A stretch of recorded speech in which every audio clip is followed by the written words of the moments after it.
ചരിത്രപ്രസിദ്ധമായ പഴനിക്കും പൊള്ളാച്ചിക്കുമിടയിൽ സ്ഥിതി ചെയ്യുന്ന കൊച്ചു ഗ്രാമമാണ് ഉദുമൽപട്ട്. കേരളത്തിന്റെ അതിർത്തിയായ മൂന്നാറിനും അമരാവതി ഡാമിനും സമീപം സ്ഥിതി ചെയ്യുന്നു.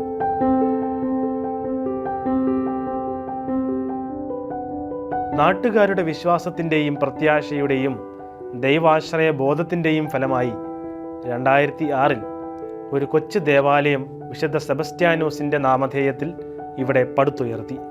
ഇന്ന് ഈ ദേവാലയത്തിൽ അംഗങ്ങളായി 30ഓളം കുടുംബങ്ങളുണ്ട്. ഇതിൽ 10 കുടുംബങ്ങൾക്ക് മാത്രമാണ് സ്വന്തമായി ഭവനമുള്ളത്. ബാക്കിയുള്ളവർ കൂലിപ്പണി ചെയ്ത് വാടക വീട്ടിൽ താമസിക്കുന്നു. വികാരി ഫാദർ വിനീത് കറുകപ്പറമ്പിലാണ്. ആദ്യ ഭവനം 2 കിഡ്നിയും തകരാറിലായി ജീവിതത്തോട് മല്ലടിക്കുന്ന ഒരാൾക്കാണ്. ഫാദർ വിനീതിന്റെ വാക്കുകൾ കേൾക്കാം. എൻ്റെ പേര് ഫാദർ വിനീത് കറുകപ്പറമ്പിൽ. ഞാൻ നോർബർട്ടൈൻ സഭയിലെ ഒരംഗമാണ്.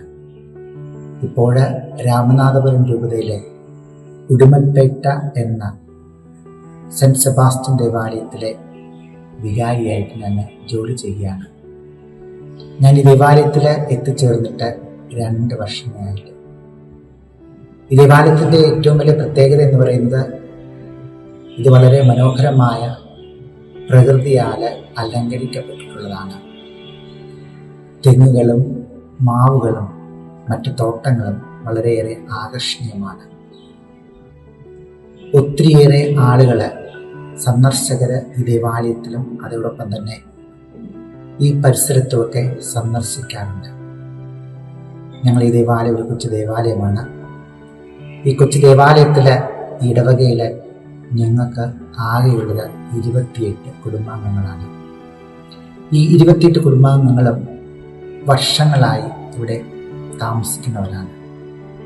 അവരിൽ പലരും അന്നേപ്പത്തിനായിട്ട് കൂലിപ്പണി ചെയ്തുകൊണ്ട് ജീവിക്കുന്നവരാണ്.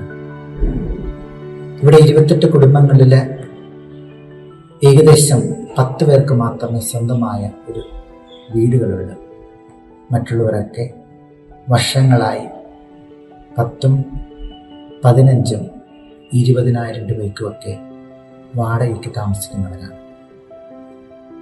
ഞാൻ ഇവിടെ വരുന്നതിന് മുമ്പായിട്ട് ഇവിടുത്തെ സാധാരണ അല്പം സാമ്പത്തിക ശേഷിയുള്ള ദേവസ്യക്കുട്ടി വടക്കഞ്ചേരി എന്ന മനുഷ്യൻ തൻ്റെ മകളുടെ വിവാഹ ആഘോഷം വെട്ടിച്ചുരുക്കി അതിൻ്റെ പണം സ്വരൂപിച്ച് ഈ വീടില്ലാത്ത മക്കൾക്ക് ഭവനം പണിയുവാനായിട്ട് കുറച്ച് സ്ഥലം വാങ്ങിച്ചു. അങ്ങനെ അദ്ദേഹം ആ സ്ഥലം ഈ ഭവനരഹിതരായ 10 കുടുംബങ്ങൾക്ക് 4 സെന്റ് സ്ഥലം വീതം വീതിച്ചു കൊടുത്തിട്ടുണ്ട്. ഞാനിവിടെ എത്തിയതിനു ശേഷം എനിക്കൊരാഗ്രഹമുണ്ട്, സ്വന്തമായി വീടില്ലാത്ത ഈ കുടുംബാംഗങ്ങളെ സഹായിക്കുക എന്നുള്ളത്. തീർച്ചയായിട്ടും വാടകയ്ക്ക് പോലും പൈസ അല്ലാതെ കഷ്ടപ്പെടുന്ന ഈ കുടുംബാംഗങ്ങളെ സഹായിക്കണമെങ്കിൽ തീർച്ചയായിട്ടും എനിക്ക് ഒറ്റയ്ക്ക് സാധ്യമല്ല. നിങ്ങളെവിടെയും സഹായ സഹകരണങ്ങൾ കൊണ്ട് മാത്രമേ അത് സാധിക്കുകയുള്ളൂ. ഞങ്ങൾ ഒരു വീടിന് കല്ലിട്ടിട്ടുണ്ട്. സാവധാനം അതിൻ്റെ അടിത്തറയെല്ലാം കെട്ടുവാനായിട്ട് ആരംഭിച്ചിട്ടുണ്ട്. അപ്പോൾ ഈ അവസരത്തിൽ ഞാൻ നിങ്ങളെല്ലാവരുടെയും സഹായ സഹകരണങ്ങൾ അഭ്യർത്ഥിക്കുകയാണ്. ദൈവം നമ്മളെ ലോകത്തിലേക്ക് അയച്ചത് നന്മ ചെയ്തുകൊണ്ട് മറ്റുള്ളവരെ സന്തോഷിപ്പിക്കുവാനും ആ ചെയ്യുന്ന നന്മയിൽ ആനന്ദം കണ്ടെത്തുവാനുമായിട്ടാണ്. അപ്പോൾ എൻ്റെ ഈ ഇടവക്കാട് ക്ഷണത്തിലും നിങ്ങളെല്ലാവരെയും ഞാൻ സ്നേഹപൂർവ്വം ക്ഷണിക്കുന്നു.